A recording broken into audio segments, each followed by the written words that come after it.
میں آپ کو یہ کہنا چاہتا ہوں کہ میں میرے والدین کی 5ویں اولاد ہوں، 5ویں اولاد، 5th۔ اگر میرے والدین فیملی پلاننگ کیے ہوتے تو میں آج دنیا میں نہیں آیا ہوتا۔ Am I a boon or a bane for society؟ کیا میں معاشرے پہ بوجھ ہوں کہ فائدے مند ہوں؟ اور لوگ کہتے ہیں کہ ڈاکٹر سب سے اچھا پیشہ ہے، اچھا پیشہ الحمدللہ، لیکن میں نے وہ پیشہ چھوڑ کے اور اچھے پیشے کے لیے آیا، جس طرح اللہ تعالیٰ فرماتے سورہ فصلت میں سورہ نمبر 41 آیت نمبر 33 میں وَمَنْ أَحْسَنُ قَوْلًا مِّمَّنْ دَعَا إِلَى اللَّهِ وَعَمِلَ صَالِحًا وَقَالَ إِنَّنِي مِنَ الْمُسْلِمِينَ۔ کون وہ شخص ہے بات کرنے میں بہتر؟ وہ شخص جو لوگوں کو اللہ کی طرف بلاتا ہے۔ تو میں نے میرے ڈاکٹری پیشے کو چھوڑ دیا ہوں اور بہتر پیشے کے لیے۔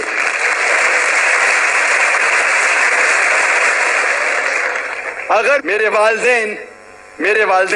والد اور والدہ، ماں اور باپ فیملی پلاننگ کرتے تو میں دنیا میں نہیں آتا تھا۔ لیکن اسلام میں ہر پرابلم کا سلیوشن ہے۔ جیسے میں نے کہا 2 چیزیں وہ ہے، ایک ہے کہ لوگ غریب ہے، تو اسلام میں اس کا سلیوشن ہے زکوٰۃ۔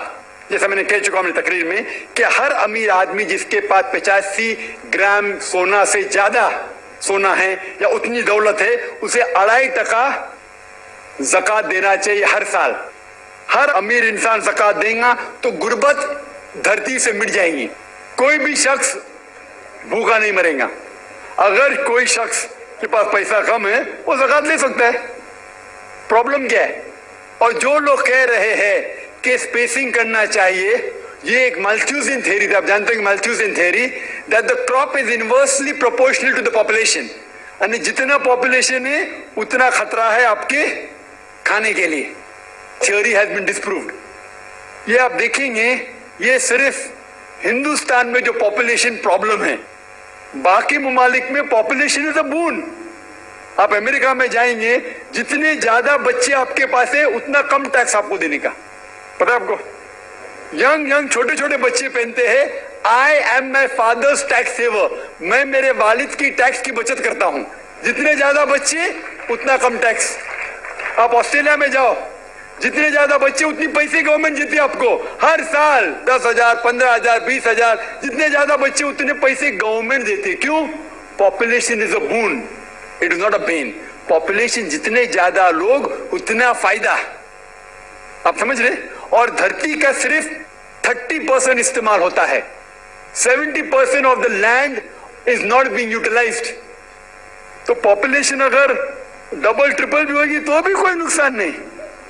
وہ پرابلم ہے گورنمنٹ کے پاس کہ گورنمنٹ کو انسان کو صحیح طریقے سے استعمال کرنے نہیں آتا ہے، تو ہم کہتے ہیں ہم دو ہمارے دو، ایک کے بعد ابھی نہیں، دو کے بعد کبھی نہیں۔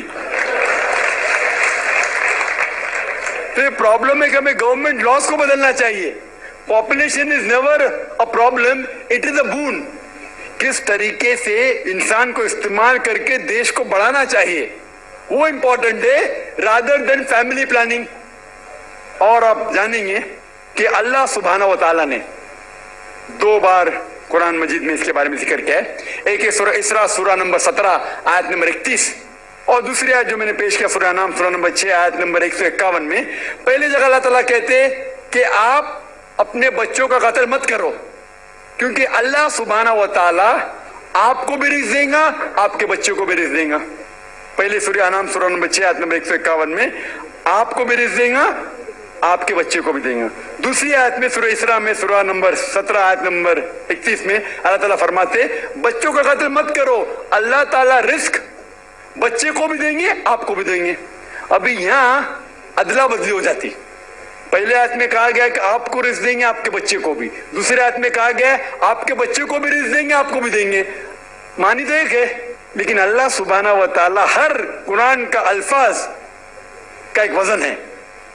اگر آپ تحقیق کریں گے تو یہ پتا چلتا ہے کہ پہلی آیت خصوصاً غریبوں کے لیے ہے۔ آپ اگر سمجھتے کہ اور ایک بچہ ہوگا تو میں بھی مروں گا، بچہ بھی مرے گا، کھانے پینے کے والدے ہیں، اور ایک بچہ ہوگا تو میں بھی مروں گا، بچہ بھی مروں گا۔ اللہ تعالیٰ کہتے فکر مت کرو، اللہ تعالیٰ آپ کو بھی رزق دیں گے، آپ کے بچے کو بھی۔ وہ دوسری آیت امیروں کے لیے کہ میں چاہتا ہوں کہ 3-4 سال بعد میں میرے بیٹے کو انجینئر بناؤں گا، میں میرے بیٹے کو ڈاکٹر بناؤں گا، تو میں چاہتا ہوں کہ کم بچے ہو۔ تو اللہ تعالیٰ کہتا ہے اللہ تعالیٰ رزق آپ کے بچے کو بھی دیتا ہے، آپ کو بھی دیتا ہے۔ Order is انٹرچینجڈ۔ اور میں مثال دی آپ دیکھیں گے جتنے نوبل پرائز ونر ہے یہ ضروری نہیں کہ وہ ایک ہی بچے تھے اپنے والدین کے نوبل پرائز ملا. تو یہ غلط فہمی ہے. اور اللہ سبحانہ و تعالیٰ نیچرل فیملی پلاننگ دے چکا ہے. اسلام میں نیچرل فیملی پلاننگ ہے جو قرآن کی آیت ہے سورہ لقمان سورہ نمبر 31 آیت نمبر 14 کہ ماں نے اپنے بچے کو 2 سال تک دودھ پلایا.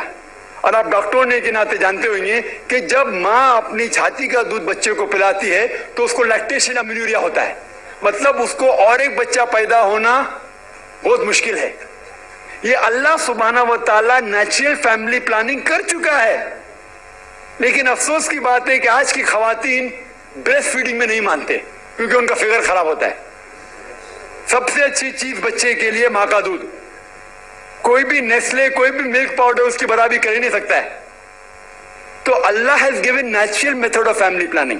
میں جانتا ہوں کہ یہ 100% سیف نہیں ہے.